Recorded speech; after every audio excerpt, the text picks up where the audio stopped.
मिथिलेश तिवारी की चर्चा नहीं करें।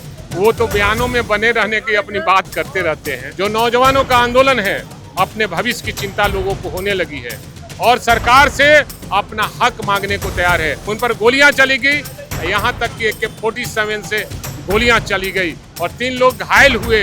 AK-47 से मारना कितना बड़ा ये गुंडागर्दी है। ये गुंडागर्दी हम लोग बिहार में नहीं चलने देंगे। देखिए 19 तारीख को जो है आरजेडी की तरफ से एक रिक्वेस्ट किया गया था राजभवन मार्च का। सभी लोग पहुंच चुके हैं, नेता प्रतिपक्ष का इंतजार है और हमारे साथ जो फ्रेम में व्यक्ति दिख रहे हैं इनको कौन नहीं जानता, भाई वीरेंद्र हैं और साथ में नरकटिया के पूर्व विधायक डॉक्टर शमीम मोहम्मद है। क्या कहिएगा, आप लोग आज रोड पर निकल चुके हैं। कल कोर्ट का एक ऑर्डर आया कि जो हवाई फायरिंग हुई थी, आप लोग उसी के विरोध में रोड पर निकले हैं।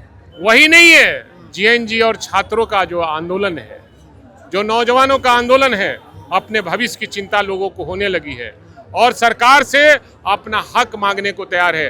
तो जब वो रोड पर निकलेंगे, उनके साथ अन्याय होगा, उन पर गोलियां चली गई, यहाँ तक कि AK-47 से गोलियां चली गई और 3 लोग घायल हुए, गोली लगी और कितने अनेकों छात्र और JNG के लोग घायल हैं जो अस्पताल में भर्ती थे। हम लोग, हमारे नेता तेजस्वी यादव के नेतृत्व में हम लोग गए थे देखने के लिए, हम उसकी न्यायिक जांच करने के लिए। और जो पुलिस अफसर जिनके आदेश पर AK-47 चलाया गया, AK-47 ले चलने का आदेश जिसने आदेश दिया, वैसे पदाधिकारी को सस्पेंड और डिस्चार्ज करने की मांग हमारी पार्टी, हमारे नेता तेजस्वी यादव कर रहे हैं। सम्राट चौधरी की सरकार तो कहती है कि हम जेएनजीओ के लिए सजग हैं और जेएनजीओ के लिए काम कर रहे हैं। मिथिलेश तिवारी भी कहते हैं। अरे कौन क्या कहता, मिथिलेश तिवारी की चर्चा नहीं करें। वो तो बयानों में बने रहने की अपनी बात करते रहते हैं और वो क्या है, जांच लीजिए तब आपको पता चलेगा कि वो हैं कौन। सम्राट चौधरी के कार्यकाल का लगभग 100 दिन से ज्यादा हो चुका है, लगातार आप लोग विरोध कर रहे हैं और आज रोड पर उतर गए हैं आप लोग। हमारा काम है विरोध करना, समाज नहीं है सम्राट चौधरी के काम। समाज के जो मांग है, समाज का जो मुद्दा है, उन सभी मुद्दों को लेकर रोड पर निकलना विपक्ष का काम है। सदन में भी हम लोग सरकार के खिलाफ में 2 दिन एडजॉर्न कराने का काम किया था और बाहर में भी हम लोग उनके खिलाफ में, सरकार के खिलाफ में, गलत नीतियों के खिलाफ में हम लोग लड़ने का काम किया। प्रशासन जिस तरीके से मुस्तैद है, लगता है कि आप लोग राजभवन कूच कर पाएंगे। देखिए, हम लोग अहिंसात्मक तरीके और गांधी जी के बताए रास्ते पर चलने वाले लोग हैं और गांधी जी ने कहा था कि अहिंसात्मक तरीके से आंदोलन करना चाहिए और लोकतंत्र की रक्षा तभी हो सकती है जब विपक्ष अपनी मांगों को लेकर और छात्रों और नौजवानों की मांगों को लेकर रोड पर निकलती है। तो निश्चित रूप से अहिंसात्मक तरीके से आंदोलन हमें करना है और हम कोई जोर जबरदस्ती नहीं करेंगे। जहां तक हमको जाने की इजाज़त मिलेगी वहां जाएंगे, जहां हमारे प्रतिनिधि मंडल, हमारे नेता आदरणीय तेजस्वी यादव को मौका मिलेगा और उनको ले जाया जाएगा, तो हम लोग वहां राजपाल भवन जाकर अपनी मांग को रखने का काम करेंगे। मांगों को रखने का काम करेंगे।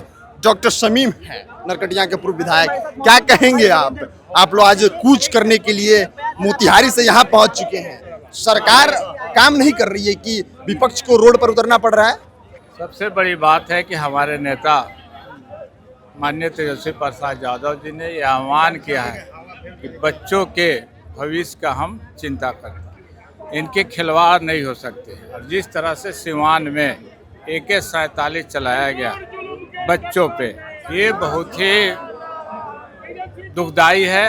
इसके ऐसी चीज़ हम बर्दाश्त नहीं कर सकते, इसलिए हम लोग सड़क पे आए हैं। आज जो भी नीट की परीक्षा लगातार लीक हो रहे हैं, पेपर लीक हो रहे हैं, इसके विरोध में हम लोग आज मार्च निकाले हैं। आप नीट की बात कर रहे हैं, जेएनजी की बात कर रहे हैं, एक भी लोग जो है छात्र नहीं दिख रहा है और ना ही जेएनजी दिख रहा है, सिर्फ पार्टी के नेता दिख रहा है। आँख पर पट्टी डालेंगे ना। हाँ सारे बच्चे हमारे साथ हैं, हम उनके साथ। AK-47 से मारना कितना बड़ा ये गुंडागर्दी है। ये गुंडागर्दी हम लोग बिहार में नहीं चलने देंगे। चलिए, ये राजभवन कूच का आरजेडी का एक रिक्वेस्ट था और देखिए सारे जो नेता हैं, जो आरजेडी के कार्यकर्ता हैं, पहुंच चुके हैं। अब इंतजार जो है वो तेजस्वी यादव का है, जैसे वो आएंगे अब ये लोग राजभवन की तरफ कूच करने को आगे बढ़ेंगे। फिलहाल इस खबर में इतना ही।